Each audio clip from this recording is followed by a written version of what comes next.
Hello everyone, welcome to MelKat.V, your radio TV, and I am your philosopher host, MelKat.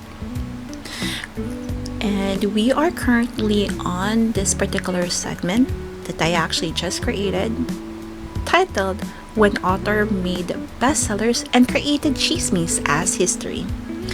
And today's Chismis, we are going to talk about Sandokan. Yes, Sandokan. Alright, hindi siya Sandok ha, Sandokan. Sandokan talaga yung title niya. Sandokan. So, Sandokan is a fictional pirate adventure hero created by an Italian author, Emilio Salgari. Did I pronounce that right? Salgari. Alright, so, he is known as a Tiger of Malaya, sailing through Southeast Asia, and then fighting enemies, chasing freedom, and entering a kind of a dramatic adventure na parang enough na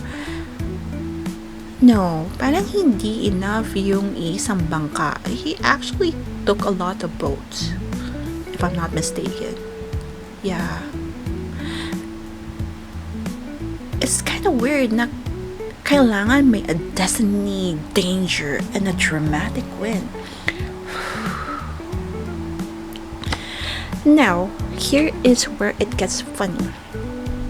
In Sandokan stories, there is a famous pearl connected to Labuan, which is called the Pearl of Labuan. And if you are Filipino, you already know why I am raising my eyebrows. Because, hello, excuse me, Pearl, Southeast Asia? Hidden island energy, and then the Philippines is literally known as Pearl of the Orient Seas. Kaloka, right? Now, history check muna tayo. Okay? Philippines was already known by the time the Spanish has been here for centuries. Okay? The name Philippines goes way back to 1500s, if I'm not mistaken. Okay? The Pearl of the Orient, or Pearl of the Orient Seas, becomes part of the Romantic language around Manila and the Philippines. So, but Sandokan is interesting, okay? It moves through Southeast Asia. Imagination, so for example, it's actually kind of like explaining Malaya, Borneo, Labuan, pirates,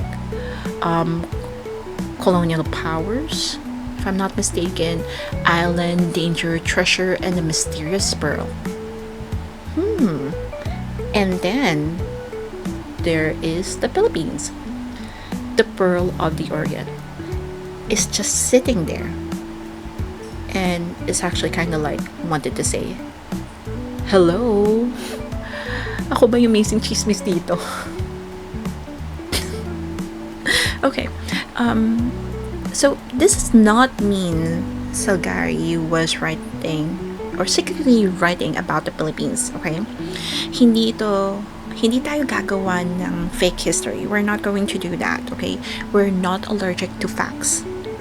But as a reader, as a Filipino, as a professional chismosa of literary patterns, it's very funny that an Italian author created a Southeast Asian pirate story looking towards a pearl, alright?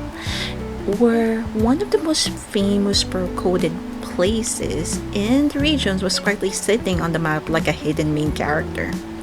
Yes, a hidden main character. So parang ganito yung nangyari.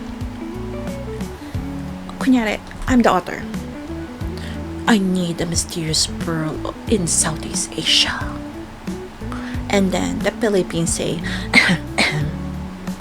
and then the author said, let's go with Labuan. And the Philippines say, okay, fine. I'll wait for my own cinematics universe. And And that is why Sandokan is such a delicious literary chismis. Because sometimes authors write adventures, right? Sometimes they write history. And sometimes without knowing it, they accidentally walk near a symbol so loud in the future readers that they side eyeing the map right now. So today, the chismis question is, was Sandokan just a pirate looking for the Pearl of Labuan? Or did